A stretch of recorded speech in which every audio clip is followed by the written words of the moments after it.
Once upon a time, in a cottage at the edge of a deep wood, lived a little girl and her mother. The little girl always wore a little red cape her grandmother had made for her, with a red hood to cover her curls. So the neighbors called her Little Red Riding Hood. One morning, Red Riding Hood's mother put a loaf of crusty bread, some spiced meat, and a bottle of red wine into a basket and said to her, "I want you to take these goodies to your grandmother who is sick, but be sure to go straight along the woods path, and do not stop and play or talk to any strangers." Little Red Riding Hood promised to be careful, took the basket, and off she started. She loved to walk through the shady woods where all the flowers, birds, and little animals lived. And she decided to make a nosegay of wild flowers for her grandmother. Soon she was dancing and playing with the butterflies and did not see the great wolf. "What a sweet little morsel," he said to himself, watching her hungrily from behind a big tree. Little Red Riding Hood sat down to rest and tie a bonnet. Suddenly the wolf appeared. He said, "Good morning, my dear.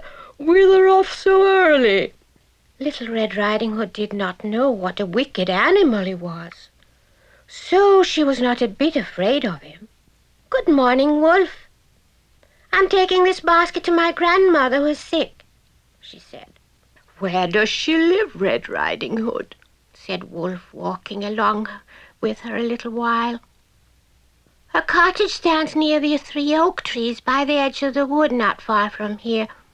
But my mother said I must not speak to strangers," said Red Riding Hood.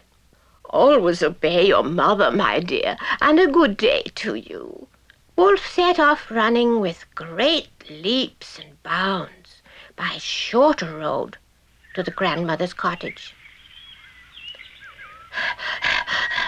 Panting for breath, he rapped at the door. "Who is there?" called the grandmother, who was in bed. "It is I, Little Red Riding Hood," said Wolf, trying to make his voice sound soft and sweet. "Come in, my dear," said the grandmother.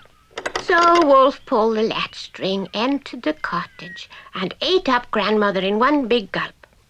Then he put on her nightgown and climbed into her bed. He was just pulling the sheet up over his nose when Little Red Riding Hood rapped at the door.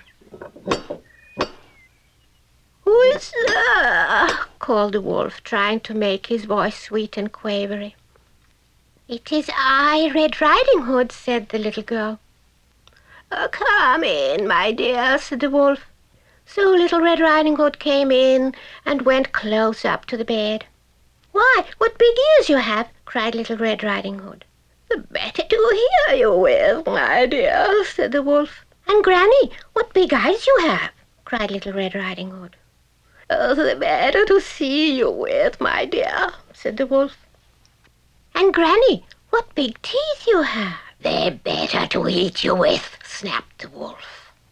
Hardly had the wolf said this than he made a spring at Little Red Riding Hood. "Help! Help!" she cried, but the wolf swallowed her with one gulp, crept back into bed, and was soon snoring loudly.